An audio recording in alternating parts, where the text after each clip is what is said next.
Long video, no time for intro joke. I'm looking at old Cartoon Network ads. A link to all these will be in the description down below. Let's go! I like chocolate milk.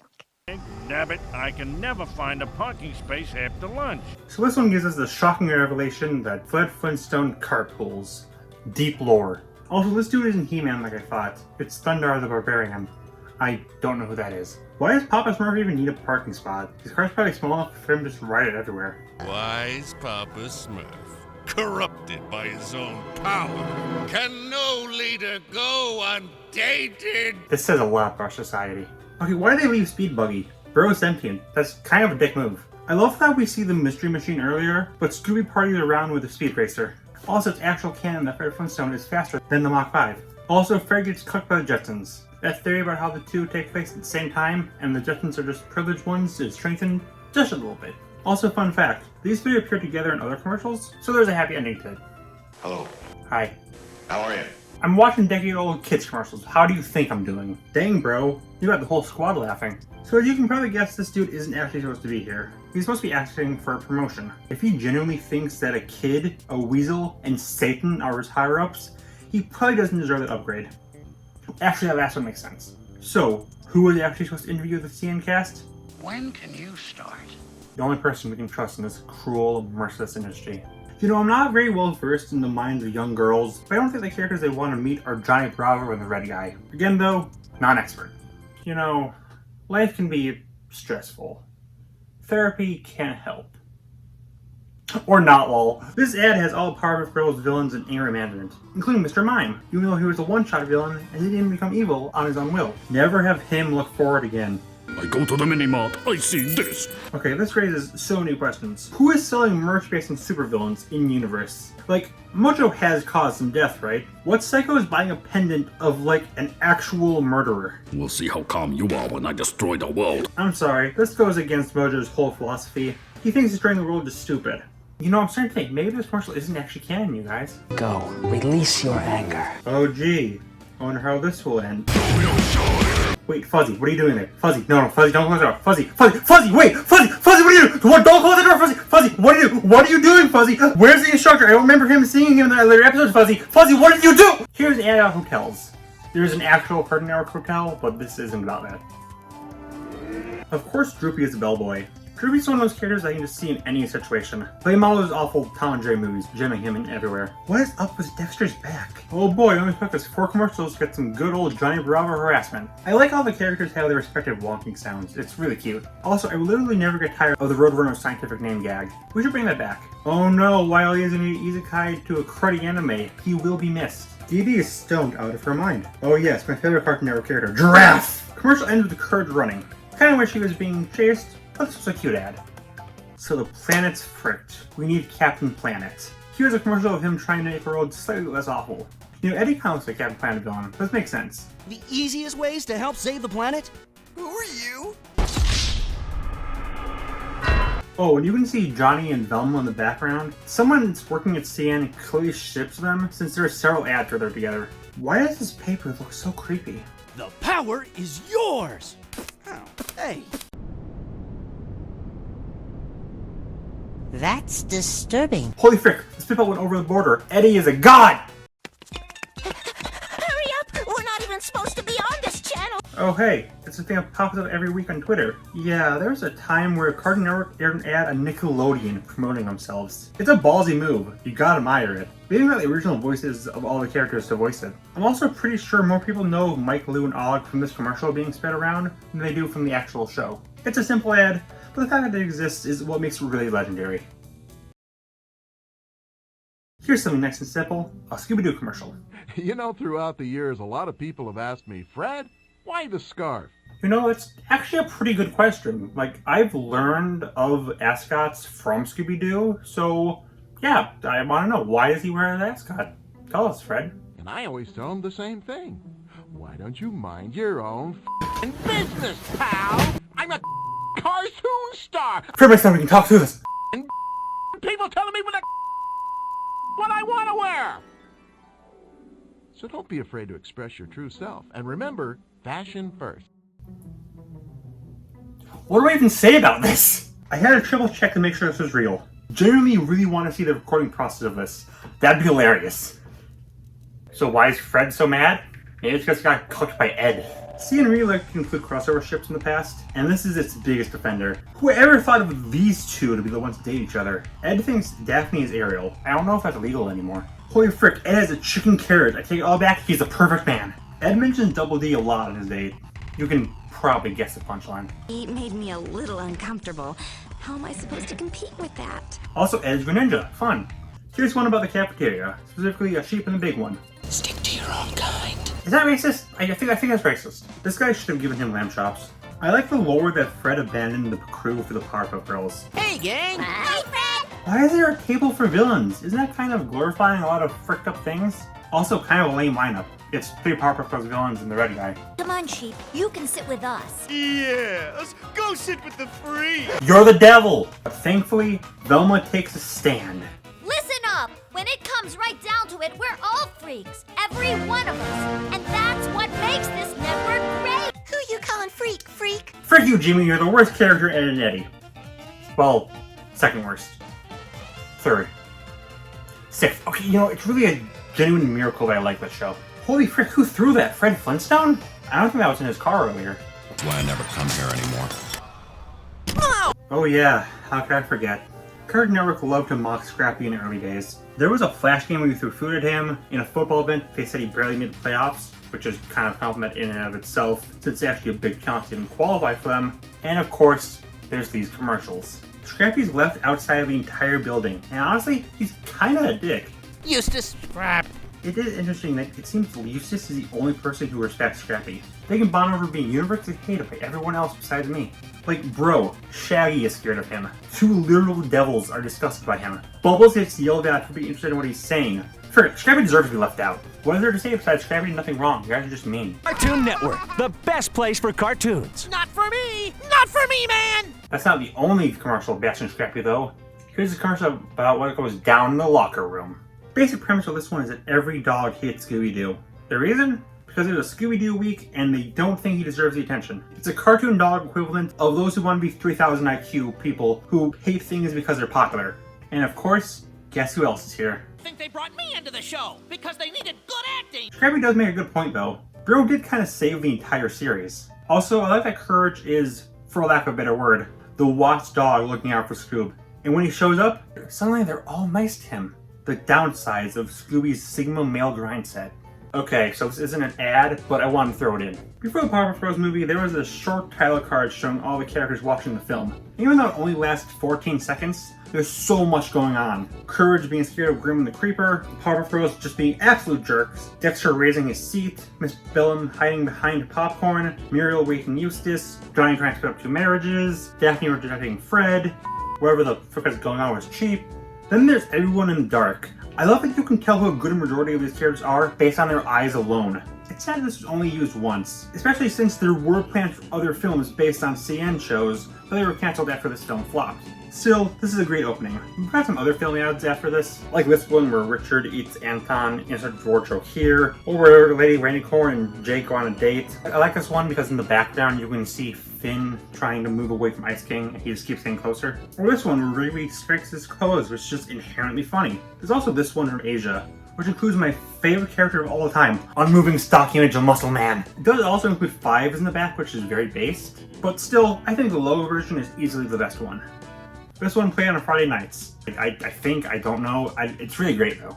One of the things I love for older cartoon ads is that they have characters just doing normal jobs at the studio, like Marvin here. It's cute. Aku is laughing here, but his face doesn't move. It goes by quickly, so it's not big of a deal. Okay, so this is supposed to be the big blowfish monster from Powerpuff Girls, but he looks nothing like him. At first I thought it was a different character. Again though, it goes by too quickly to matter. Oh frick, they're holding hands. Gotta edit this video now. Factual proof Roadrunner has a speed force. Is Raider Smith the cop now? He's wearing blue instead of green. Also, Fred and Friends return. Also, just before I forget, this song slaps. Dude, Yogi's pissed. Guessing he saw Yo Yogi. Bro, does Eustace just stand in front of the elevator waiting to make fun of people? Actually, that seems in character for him. Wait, do they just keep Jabberjaws and Squidly in this tank? Kinda cruel, not gonna lie. This is a much better villain table than the cafeteria one.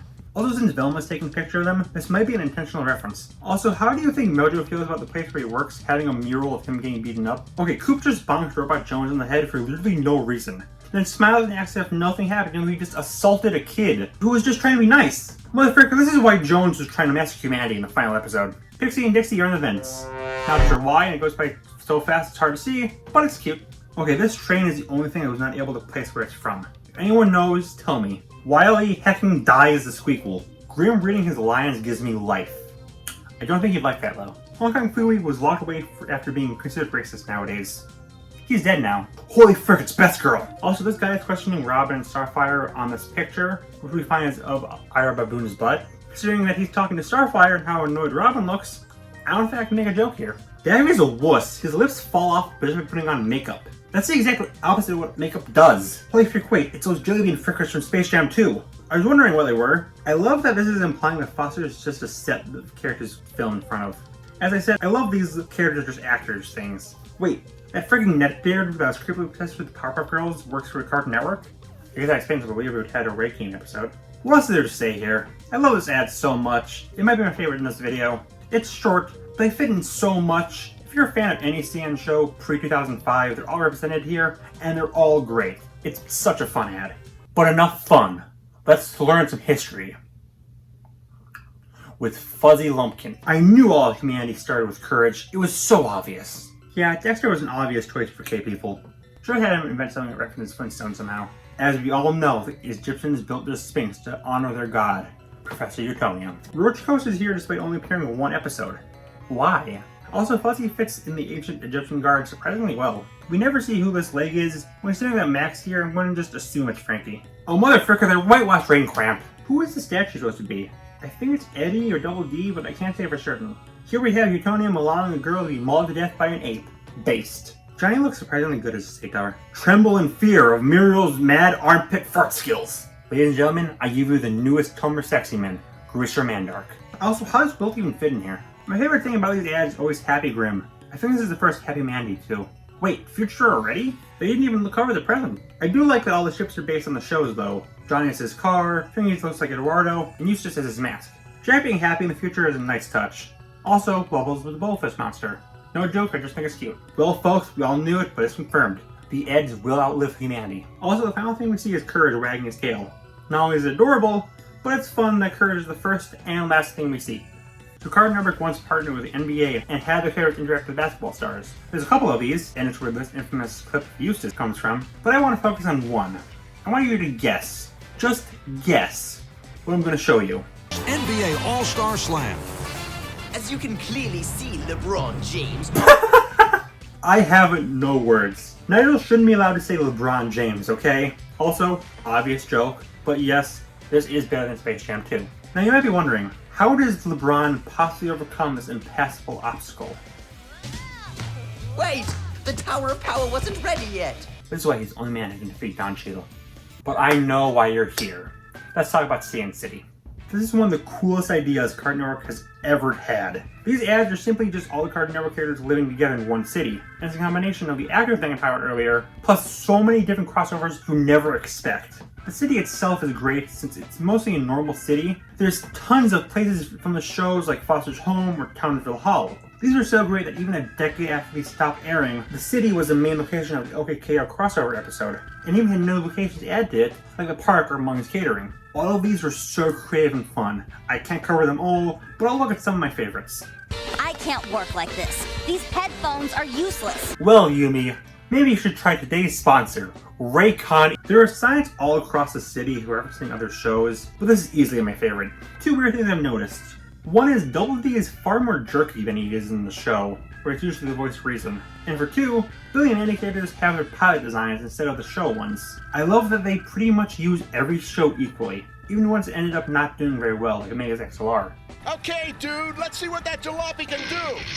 What's a jalopy? Just let Fred win, Coop. Just trust me on this one. This one really highlights how great these are. It's about Professor Utonium being locked out of his car, and he interacts with other people trying to open it. At each of his groceries, Nigel comes up with this convoluted plan to open the door, Dexter has a rivalry with the professor over their intelligence, and Mandy deadpanly offers him the obvious answer that he didn't even try. These are such random characters, but all feel so natural. Besides Nigel willingly working with an adult. Maybe the Powerpuff Girls gave the professor a good word or something. This one's infamous. There is so much tension between Jack and Johnny, and yes, this is indeed the best ship. The best ones are the holiday ones. The summer one gets Happy Grim, who I love, these fun rock band ads, and Monroe, harassing women. What more could you ask for? Halloween has the smoke, that's never explained what it is. Easter has more Happy Grim, baby! And also this, which is just the funniest thing to me. It's the Easter Bunny! Get him! I can just watch Billy tackle Mr. Harriman forever. He finally embraced the inner frat boy. The greatest ones are nice and jolly too. I love the idea that Ed locked Eddie away in a prison as he slowly suffocates and dies. Also, users are looking out for Dexter, saying he shouldn't ask for dangerous things. Users cares for everyone but his own family, it seems. Oh frick, this gym partner one terrified me. What you got in there? Lunch. I could go through more, but those are just a handful of the ones I want to highlight. This is a long video, and I highly recommend that you look through all these yourself. So if you follow this channel, you know I like versus stuff. And CN actually went into one of these in one of these commercials with a very popular matchup that I've seen. Beast Boy versus Ben 10. Ben has a lot of transformations in this short fight, but Beast Boy is the main highlight. Since Natalia has normal animals, he also turns into Wile E. Coyote, Dino, and Bull Sharkowski. Weird pick compared to the other two, but I guess Gym Partner is relevant when this was made. The fight is really well animated, but the big thing is plot twist. It was a video game played by Raven and Gwen. I definitely want this game to be real. Also, why is Grim here? That isn't the only time Ben crossed over with DC. In this ad, he meets the Justice League. The animation is way too fluid for these old designs, but this is just a really fun commercial. Ben is revealed to be a fanboy of them all, and God, the reactions they give is just so precious. It's just so genuinely wholesome. Only thing that can ruin this is cannibalism. He shared his tuna fish sandwich with me! Frick. Well, after that, let's talk about whatever the frick this is. Okay, what even is any of this? Why does Mandy look like she's here against her will? Why is Dee Dee here but not Dexter? Who thought this was a good idea? Who thought this was a good idea? Who thought this? Actually, no, this was a good call. I mean, it does fit the summer vibe, which is supposed to be for a summer comedy festival, so that fits. I also like that this has a lot more obscure shows, like Sheep in the Big City, Michael Lee with Og, and Time Squad. The earliest that this could be is 2008 since Flapjack's here, so that's cool. Besides that though, if you play Punch-Line Explosion High, you see this, fun fact. Okay, so this one haunted my mind ever since I was a kid. I genuinely thought I made this up, but no, it's real. So, everyone, for your viewing pleasure, let me introduce you to Flapjack's You're Beauteous. I mean, you can only be great when this is what you're starting on. This is basically just never committing the character of Flapjack or utterly a sin, which is part of the show's charm, but still, it's kind of funny. Your mom says you're beauteous, and I sing this song, cause your mom has poor eyesight. Oh! That dude just ain't right. I tell you what. If you haven't picked up on this yet, this is a parody of the song You're Beautiful by James Blunt. And that song will be ruined for me, because I can't hear about it without thinking of shirtless Captain Knuckles. And I sing this song, cause there's too much focus these days on body image. You see, that's why I love Flapjack. The hard-hitting morals that still hit today. Anyway, 0 out of 10, no Young Willie. So while the mid-2000s had Sand City, the late 2000s had nudes. Yes, this is a kids network. They are these silhouette people who wore the skins of cartoon characters, and it was really weird. They would like rub paint off on each other. That sounds dirty. They're really held back by the lack of voice acting, and the backgrounds are so bland. Seriously, is there anything good I could say about these? That's right, baby. Best ad. Let's go. Seriously though, I'm nostalgic for these. As limited as they are, they do the most of what they can with their time and the premise for ripping skins off beloved cartoon characters. The Treader ones especially really take advantage of everything they could do and pull up a lot of good visual gags. They may not be fantastic, but the Newt era is still a fun side note in history. On to modern age now. Starting off with a banger. I swore off extra time for petty reasons for watching it last year, but this commercial always made it look so cool. It starts with this kid singing a ticket for an adventure sphere, which isn't from the show by the way, and it gives him the horrible ability to turn his dog into a furry. After that, we get Ice King, who looks like he and his crew walked right out of a bad porn parody. Also, Managed Man is on the villain side, despite being a good guy in the show. His costumes are kind of cheap, but charming. The Lich one is genuinely cool, and a Keelfelt Lemon Grab costume. Oh look, it's the strongest being in the universe. Let's throw a controller at him. Marceline playing music for her dad during a fight to death is very much a thing that happens in this. I'll admit, as cheap as this is, Jake's stretching looks pretty cool. Oh yes, the Fair Adventure Time character, Grapes! So yeah, it's cheesy, but it's so much fun. The costumes are pretty well made, and if you're a fan of the show, it's cool to see some of the more obscure characters make it in. Also, Dog Gunter. To continue on with costume commercials, here's one at the airport. Okay, I now see why people say that Dream Video looks like Ben. Shaggy and Finn look fine as costumes, but Ben should have just been a normal guy. Also, wait, how is Chromosome here with Ben? He's got this Omnitrix symbol, so I guess there's just 2 Bens now? And pets! Talking and non-talking. Must be kept in a kennel at all times. But Jake isn't Finn's pet. He's his brother. You know, again, maybe this isn't canon. Who would have thunk? Okay, the most unrealistic thing about this ad is Scooby and Shaggy didn't immediately eat this entire sandwich in one bite. You guys confiscate any knives? I got a spork. There's another one with Looney Tunes. I like it, but they miss an opportunity to have a joke where Daffy walks through a metal detector, Taz goes off, and then he just like pulls out something from his back. Alright, big one. Cartoon Network's 20th anniversary is the definitive way to celebrate an anniversary.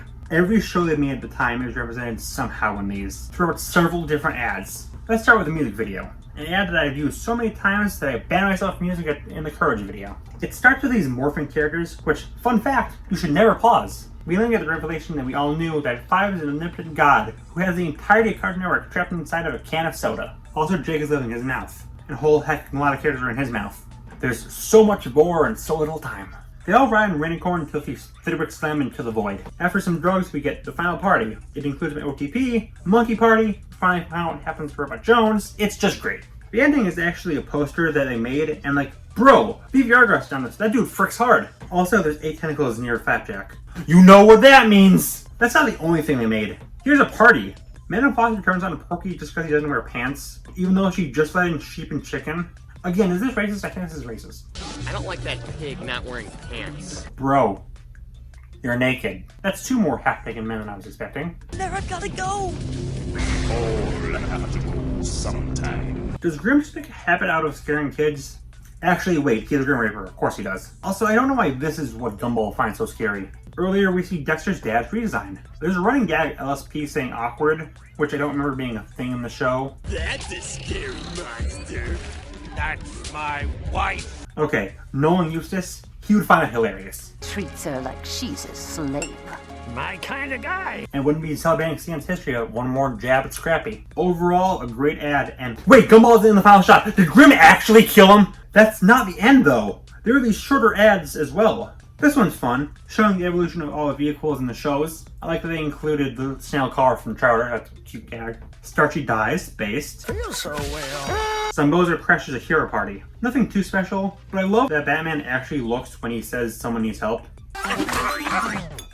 Monkey! Only one is a monkey. 3 are apes and one is a kid in a trench coat. Okay, take it back. This is the best ship. I'm surprised this is the first time I did an unmasking gag. Twice, actually. I prefer this one since all the characters have the same name. Why is Jake so peanut-shaped? Oh, yeah. You realize. Cats. Cartoon Network did so much for this anniversary, and these ads stand some of their best. Each era gets some sort of recognition, every show gets a spotlight, we get so many crossovers, I love it. Chernobyl. Finally, Bugs and Daffy's kid.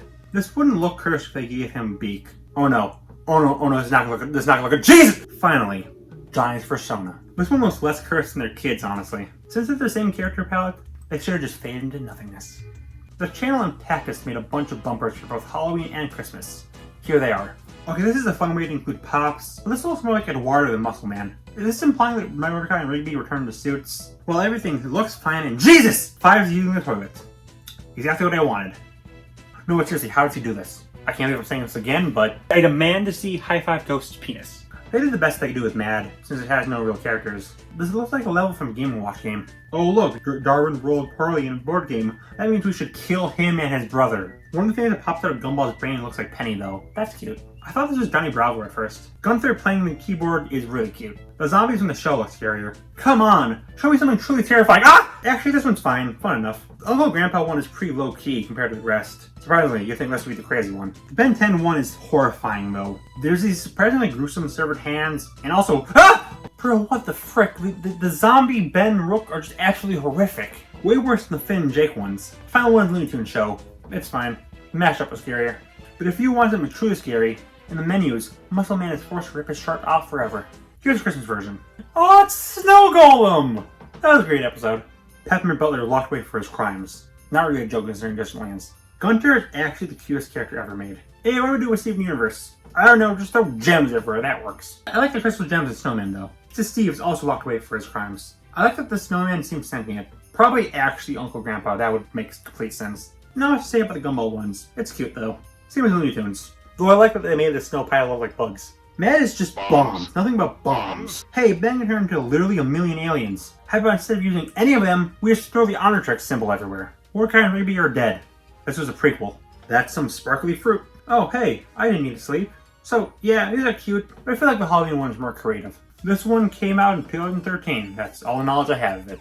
Love the different designs Finn has here. Why does he have 3 eyes? It reminds me of Jake's true form, but, you know, this is Finn, not Jake.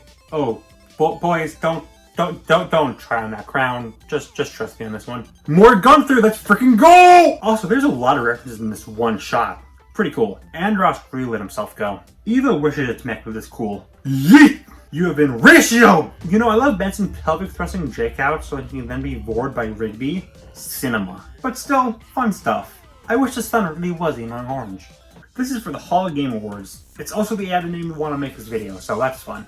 I like the aliens want to pop balloons. Steven's reaction to fist bumping Finn is just so precious. Finally, we get the goated Mr. Gus in one of these. So maybe you should be named Gumball and I should be named Benson. I guarantee they only made this just to make this one joke. Really, this whole thing is returned to the whole characters and actors thing, which is very epic. Hey, 5 is Carrie.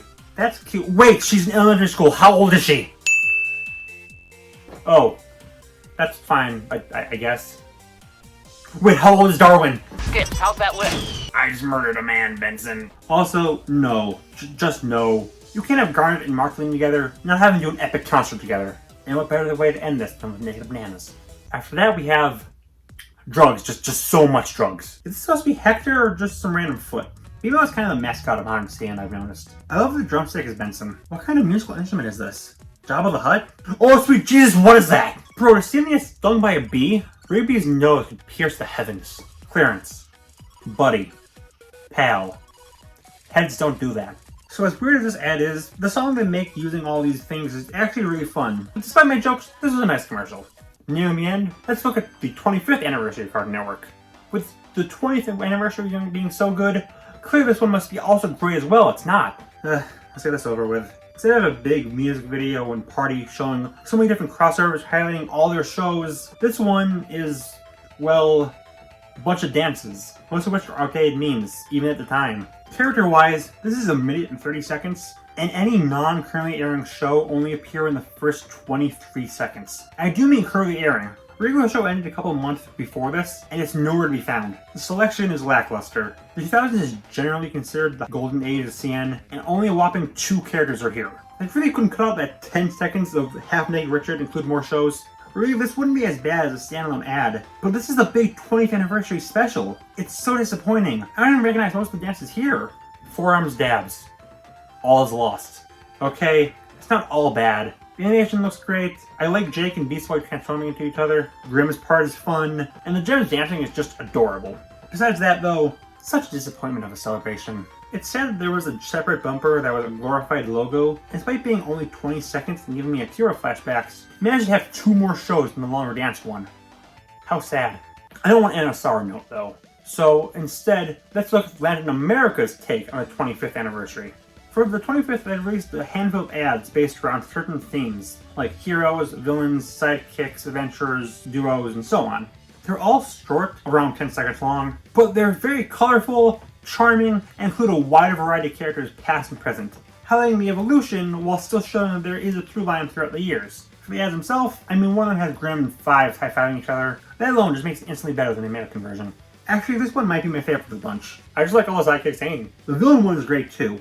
I'm a big advocate of CN villains, and it's nice to see them get the spotlight here. I do question why Mandark is under Ice King's cloak though. Speaking of Ice King, he tackles Finn in another ad, and Finn isn't seen for the rest of it, so Finn's dead now as canon. Flapjack appears in 2 ads, based. Bro, Jake literally kidnaps poor Courage. Clarence traps Laszlo in a box, only for him to jump in Chowder's soup. And knowing Chowder, he's 100% gonna eat Laszlo. I do like KO with Garnet though. I think that's a reference to Crossover Nexus. There's another cut of this ad with KO is replaced with this kid. I don't know, actually. Latin America seems to have shows that are there and not here, like This Kid and Whale and Villainous. So that's cool. These are just short, fun, and a great way to celebrate both Cartoon Network's 20th anniversary and end this video on.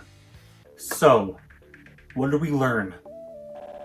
I don't know. This is a fun look back. I'll admit I don't fully remember everything here, but Cartoon Network ads are truly one of a kind. They're always fun, memorable, unique, and even as an adult, they give off this strong vibe of just childhood wonder and fun, like a lot of their actual shows do. It's fun looking at the comments of these because no matter which one you look at, it's always full of people complaining that New Cartoon Network sucks. This is the good old days. Like, bro, first off, there's tons of great modern CN shows. Second, the good old days always changes. I remember when Charter and Flapjack of the Ben 10 sequels were signifying the death of this Cartoon Network, and I was actively mocked for liking the first two. But now, oh, there's not only the last good things that come out of Cartoon Network, but they're the last good things that come out of animation as a whole. CN will keep going on, likely forever, and hopefully the 30th anniversary this year in October will carry on the 20th and Latin America's 25th torches of amazing and creative commercials and bumpers, like all of the fun moments of mine and many other childhood that I covered here.